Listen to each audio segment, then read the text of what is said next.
Fatih.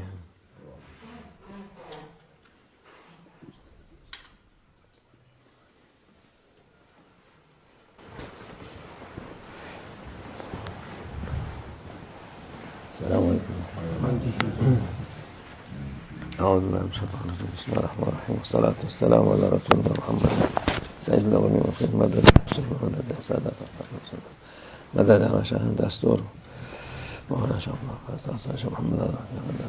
طريقتنا الصحبة والخير في الجميع. Allah Azze ve Celle insanoğluna her türlü şey vermiş. Allah Almighty has given to humankind everything. Yapacağı, edeceği irade vermiş. And Allah Almighty has given to humankind willpower in order to take action.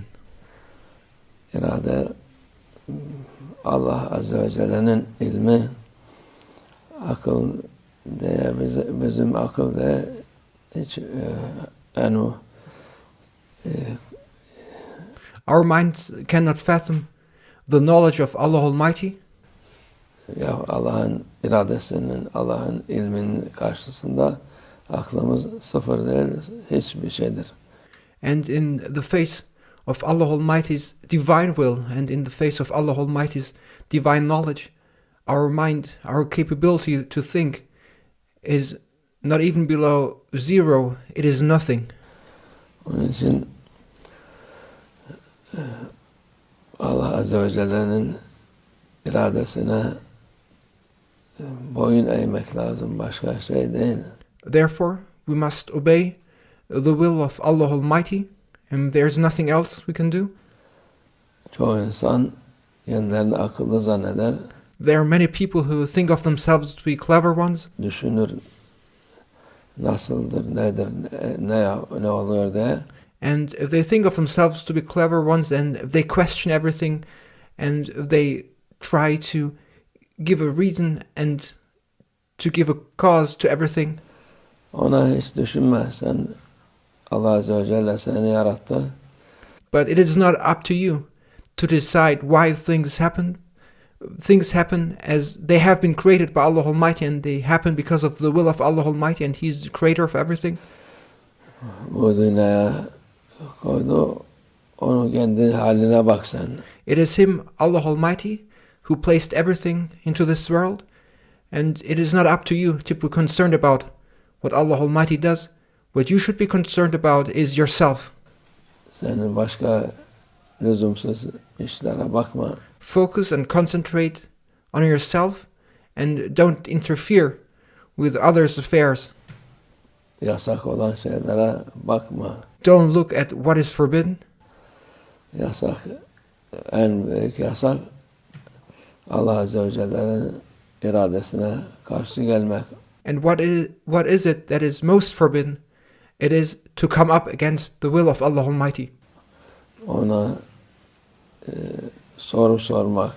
To oppose the will of Allah Almighty and to question what Allah Almighty does is the most forbidden thing one can do. Don't ask Allah Almighty why He does the things. Do not question His will. Çoğu değil de çoğu insanlar bunu yapar. And this is something, however, people in general do. They question things and they question Allah Almighty's divine will. Allah istediğini yapar, istemediğini yapar. Sana soracak değil. It is not up to you to object the Lord Allah Almighty, and He Almighty does as He desires and as He wills, and He is not obliged to ask you for permission. Sen kendi haline bak. Therefore, look at your own state, look at yourself. Allah sana lütfuyla muamele eder. And if you focus on yourself and to improve yourself, Allah Almighty will treat you with His mercy and His grace. Yok, lüzumsuz işlere karışırsan sen ziyan olursun. However, if you interfere with affairs that do not concern you, you will be ruining yourself. Zararda olursun. you will be losing and you will be wasting yourself. Allah Azze ve Celle insana verdiği şeyler her şey Müslüman için faydası içindir. All those things Allah Almighty gave to humanity are all things that a Muslim knows that they are beneficial to them. Dünya imtihan dünyasıdır. This world is a place of being tested. Devamlı cennet gibi olamaz. And we cannot expect things to be like in paradise in this world. Ne kadar malın mülkün olsa, regardless of how much you may possess or how much your wealth is, gene cennet gibi değil. yet your life in this world is never going to be like paradise. Muhakkak üzüntüler çok olur. Certainly, there will be many occasions and events and many reasons for you to be sad. Üzüntü, sıkıntı dünyanın halidir. As we live in this world, we undergo sadness, we undergo situations of distress and unrest, and this is part of our life and part of the tests we undergo in this world. Allah'ıma bu şeylere verdi mi, mümin olan için faydadır.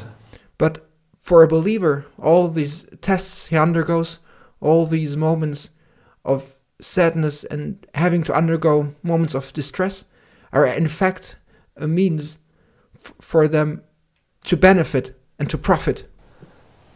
Onlar makamını yükseltir. Because a believer knows that every situation he undergoes that is difficult for him are just opportunities for them to raise and increase their stations and their faith. Sevaplarını çoğaltır. A believer knows that every adversity he undergoes is a means to increase his rewards in the divine presence. Kafir için de eziyettir.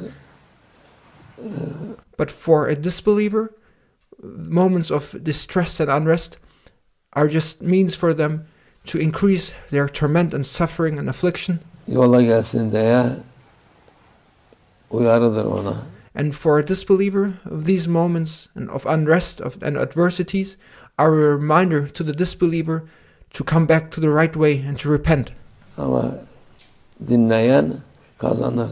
Those who listen will be winning. Dinlemeyen boşuna yaşamış olur. And those who do not listen will have lived for nothing. Vaktini, hayatını heba etmiş olur. They will have wasted their time and their lives. Kaybetmiş olur. And they will have lost their lives and they will be the losers. Ne kadar sıkıntı olsa, hastalık, şuydu buydu, onlar gidince insan hiçbir şey olmamış gibi. All situations that are difficult, whether it's distress, unrest, or disease, these are all temporary things, and once they pass by, it will be as if they had never happened. Olur. Ama onların karşılığını almıştır. But if you are patient, and when these moments pass by, you will have obtained great rewards. Allah Azze ve Celle ona faydası, ecrini vermiştir. And therefore, it's the moments of tests are opportunities for believers to obtain rewards from Allah Almighty. Bu dünya hali, şimdiki dünya hali çok sıkıntılıdır. And now we live in a world where it is very difficult to live. There are a lot of tests undergoing. There's unrest, disorder, and distress everywhere. İnsanlar ne yapacağını şaşırıyorlar. People do not know what to do. Yapacakları şey bellidir. But it is clear what to do. Allah Azze ve Celle'ye sığınacaklardır. Seek refuge with your Lord, Allah Almighty. La melce minallah illa ileyh diyor. Allah'tan başka sığınacak yer yok. There's no escape and there's no sanctuary except in your Lord, Allah Almighty. Allah'tan başka bir yol yok. There's no other way except the way of Allah Almighty, Kaçacak yer yok. and there's no place to escape except Allah Almighty. Onun için bu sıkıntılara çare The solution for all these problems is Allah Almighty. Subhanallah. Bazı insanlar bilmeden bazı şeyler yazarlar. And people unknowingly say or write things, Tek çare biziz diyorlar. and they, for example, advertise themselves and they say, we are the only solution. Tek çare biz. Onu yazan kendisine çaresi yok. And those who claim to be the only solutions, they themselves are not even a solution to themselves. Onun için tek çare Allah'tır. The only solution in reality is Allah Almighty. Allah'a dönün. Return to Allah Almighty, Allah Azze ve Celle size yardım eder. and then Allah Almighty will support you, Her türlü iyiliği onda bulursunuz. and you will find all kinds of goodness in your Lord, Allah Almighty. Ondan kaçan, Allah'tan kaçan hiçbir zaman hayır bulmaz. Those, however, who run away from the Lord, Allah Almighty, will never find goodness, Rahat olmaz. and they will never find peace. Allah yardımcımız olsun. May Allah Almighty be our helper, Allah dünya ahiret saadet versin hepimiz. and may Allah Almighty make us happy both in this world as well as in the hereafter. İnşallah. Memnunallah. Tevfik. El-Fatih.